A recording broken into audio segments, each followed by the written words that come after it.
Assalamu alaikum warahmatullah. Friends, education, the most powerful weapon which we can use to change the world. It's Adnan Shams in front of you as a student of Alpha Classes Handwara. Today, I am going to deliver a little presentation in front of you. So before starting my presentation, let me tell you what's presentation. The presentation, it may be defined as the way of expressing or describing yourself.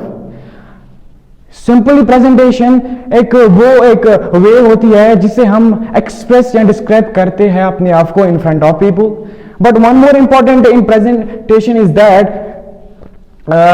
that's called hook of this presentation. Mean is a particular topic. जो भी presentation देने वाला होता है उसका एक particular topic होता है जिस पर वो बात करते हैं. So leave that. My presentation is going on transformers in EMI unit, electromagnetic induction and alternating currents. देखिए, इस ऑल्टरनेटिव करंट्स की अगर बात करेंगे वहां पर हम बहुत सारे डिवाइसेस पढ़ते हैं जैसे कि एसी जनरेटर है, डीसी है, एनएमओ है, ठीक है ना. तो ऐसे ही एक यहां पर इंस्ट्रूमेंट है दैट्स ट्रांसफार्मर.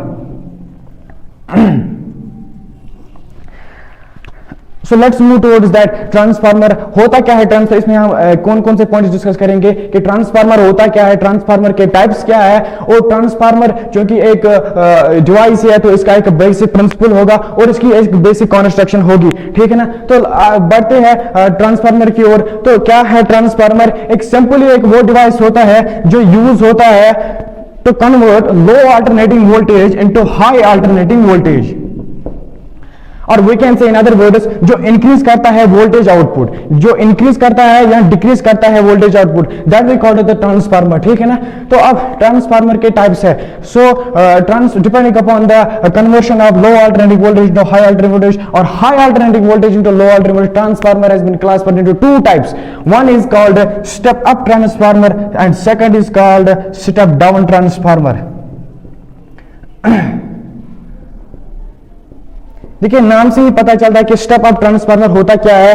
ये वो एक टाइप है ट्रांसफार्मर का जहां पर हम इंक्रीज करते हैं वोल्टेज आउटपुट, या जो लो अल्टरनेटिंग वोल्टेज को कन्वर्ट करता है इनटू हाई अल्टरनेटिंग वोल्टेज, ठीक है ना. जो लो अल्टरनेटिंग वोल्टेज को कन्वर्ट करता है into high alternating voltage, that we call the step up transformer, या जो इंक्रीज करता है वोल्टेज आउटपुट. ठीक है, हमारे पास ट्रांसफार्मर में दो कॉइल्स होते हैं. सिंपली यहां पर दिखाएंगे हम. एक कॉइल हमारे पास होती है दैट्स कॉल्ड प्राइमरी कॉइल. देखिए, यहां पर हम EP that's called a primary coil. और हम बात कर रहे हैं स्टेप अप ट्रांसफार्मर की. मींस ये आउटपुट वोल्टेज जो है या अल्टरनेटिव वोल्टेज को इंक्रीज करता है. तो यहां पर आप देखेंगे यहां पर वोल्टेज आउटपुट हमें इससे ज्यादा मिलेगा.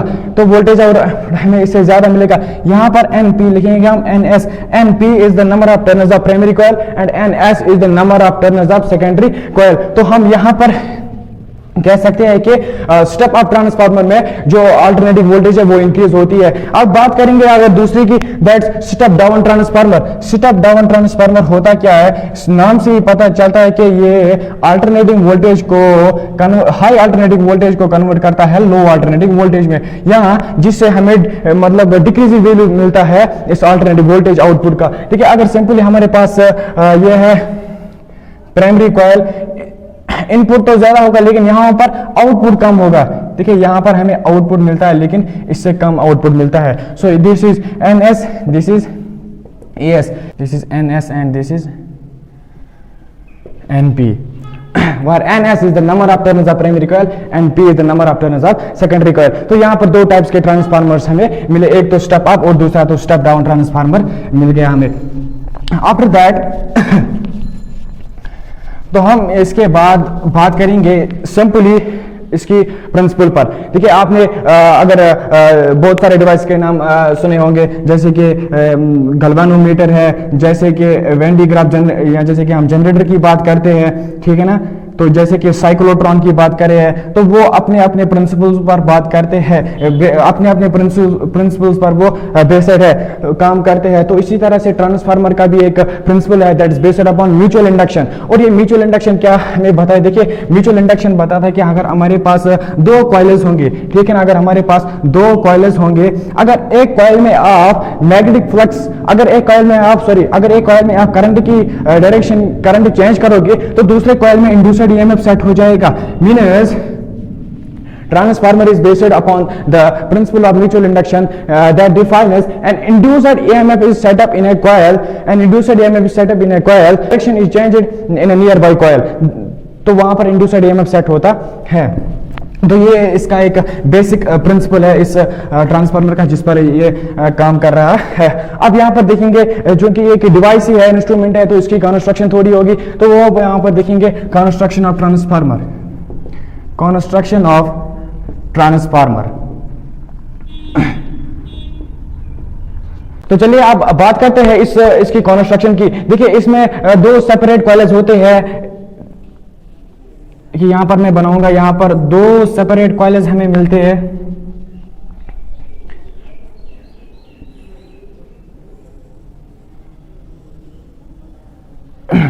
देखिए दो सेपरेट कॉइल्स होते हैं, ये सॉफ्ट आयरन जिस पर वो वाउंड होते हैं, सॉफ्ट आयरन कोर।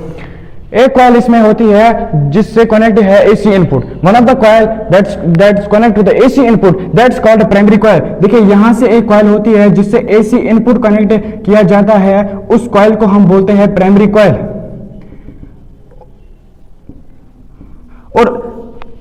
और दूसरी जो कॉइल है जो हमें आउटपुट देती है, उसको हम बोलते हैं सेकेंडरी कॉइल। तो टू टाइप्स के कॉइल्स हमें यहां पर मिले, one is called primary coil and another is called secondary coil. और यहां पर इंपॉर्टेंट पॉइंट यह है कि the primary coil along with the source of alternating voltage that's called primary circuit, उसको हम बोलते हैं प्राइमरी सर्किट।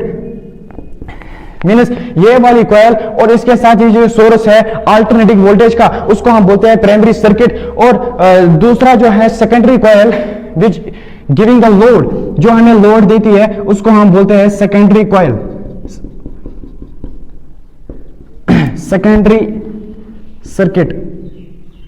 तो टू टाइप्स के सर्किट्स हमें मिले हैं, एक सर्किट है प्राइमरी सर्किट, दूसरा है secondary circuit. Primary circuit is primary coil is connected along with the source of alternating voltage that is called the primary circuit, and another that is giving the load output that is called the secondary circuit। तो ये transformer की construction है, ठीक, basic construction है इस transformer की। अब यहां पर हम जाएंगे एक और इंपॉर्टेंट टॉपिक पर, जो कि थ्योरी के बजाय हम एनर्जी, जिसको हम बोलते हैं energy losses in transformers, energy loss in transformer, energy loss in transformer. देखिए सिंपली अगर हम पहला देखेंगे that's copper loss, copper loss.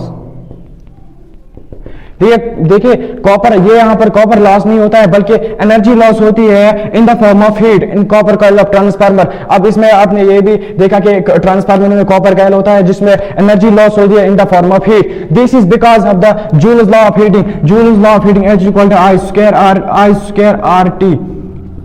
उसी की वजह से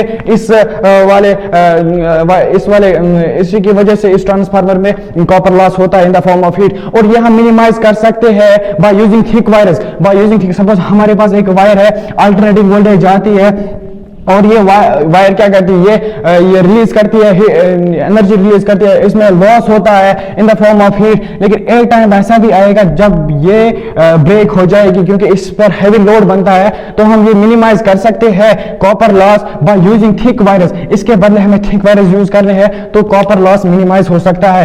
ये पहला इसमें एक लॉस होता है। और दूसरा लॉस अगर देखेंगे दैट इज आयरन लॉस। देखिए आयरन लॉस भी एक सिंपली एनर्जी लॉस ही होता है in the form of heat. और ये किससे होता है, due to the formation of induced current. ये इंड्यूस्ड करंट से होता है।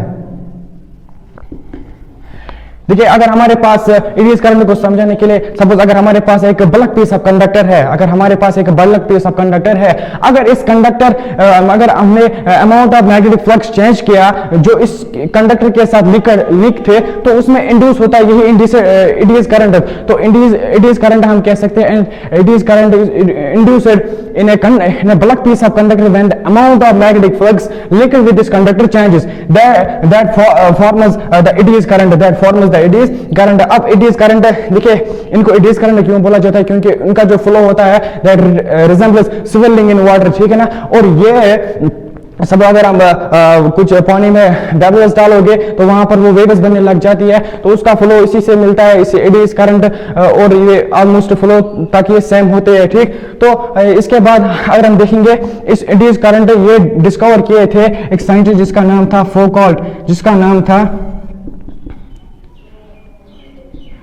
फौकॉल्ट, उस साइंटिस्ट का नाम था फौकॉल्ट। उसने ये डिस्कवर किए थे ये इंड्यूस करंट, और that's why these are also known as Foucault's current. उनको हम एक और नाम इसके बेस पर बोलते हैं, दैट्स कॉल्ड फौकॉल्ट्स करंट। देखिए अब हमें पता चला कि इंड्यूस करंट तो एक करंट ही है। अब सिंपली अगर इसकी मैग्नीट्यूड या डायरेक्शन निकालेंगे, देखिए अगर इंड्यूस्ड अगर इस इंड्यूस करंट की मैग्नीट्यूड निकालेंगे, it is simply EMF by resistance, EMF by resistance, that's E by R। you know the combination, जब हम कॉम्बिनेशन करते हैं फैराडेज सेकंड लॉ और Lenz law, Faraday's second law और लेंज़ लॉ, तो वहां पर हमें एक इक्वेशन मिलती है E equal to minus D five by D T, minus D five by D T. तो इस E का वैल्यू यहां पर हम लिख सकते हैं E is equal to minus D five by D t by r. तो हम आई से लिख सकते हैं I equal to minus D five by minus t phi by D t by r. तो ये हमें मैग्नीट्यूड मिला इस इंड्यूस करंट का। अगर डायरेक्शन निकालेंगे, so direction is given by Lenz law और फ्लेमिंग्स राइट हैंड रूल। तो यही हम पढ़ेंगे यहाँ पर, फ्लेमिंग्स राइट हैंड रूल जो इसकी डायरेक्शन देता है। ठीक है, इसके लिए हमें एक हैंड इमेज बनानी होगी।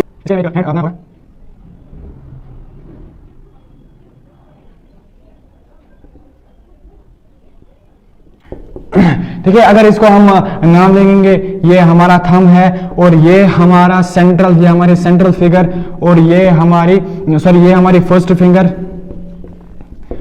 फिगर और ये हमारी सेंट्रल फिगर है। देखिए फ्लेमिंग्स राइट हैंड रूल यही बताता है कि आप अपने थंब और अपने फर्स्ट फिगर और मिडिल फिगर को अपने इस तरह से अरेंज करने के ये परपेंडिकुलर बनने चाहिए। देखिए यहाँ पर ये परपेंडिकुलर बनने चाहिए, ठीक, ये परपेंडिकुलर बनने चाहिए। साइज दैट थंब जो होता है ये हमें मोशन देती है, डायरेक्शन करंट की मोशन देता है, ठीक है। और जो फर्स्ट फिगर होता है ये हमें देता है मैग्नेटिक फील्ड, और जो सेंट्रल फिगर होती है ये हमें देती है induced EMF, direction of induced current. इस तरह से हमने निकाला मैग्नीट्यूड और इस तरह से हमने निकाला डायरेक्शन किसकी, इस इंड्यूस करंट की। ये एक दूसरा लॉस था आयरन लॉस का, जो किसकी वजह से होता था, due the formation of induce current. अब यहाँ पर एक इंपॉर्टेंट पॉइंट एक और है, दैट्स कॉल्ड हिस्टीरियस लॉस। देखिए मैंने अभी कहा था आपको इसमें एक सॉफ्ट आयरन कोर भी होता है। अगर हम उसकी डिमैग्नेटाइजेशन करेंगे, डिमैग्नेटाइजेशन अगर उस सॉफ्ट आयरन कोर की करेंगे तो वहां पर एक लॉस होता है, उस लॉस को हम हिस्टीरियस लॉस बोलते हैं, ठीक। तो इसको भी हम मिनिमाइज किया जा सकता है by use that type of magnetic material which has very low hysteresis loss, ठीक है ना, जिसके पास बहुत ही कम हिस्टीरियस लॉस होता है, वही मैग्नेटिक मटेरियल हम यहाँ पर यूज कर सकते हैं और इस लॉस को हम आसानी से मिनिमाइज कर सकते हैं, ठीक है ना। ये एक और यहाँ पर ट्रांसफार्मर, अगर आप ट्रांसफार्मर के नजदीक गए हो तो वहां पर हमने इमेजिन किया कि ट्रांसफार्मर के अराउंड वो साउंड प्रोड्यूस होता है, दैट्स कॉल्ड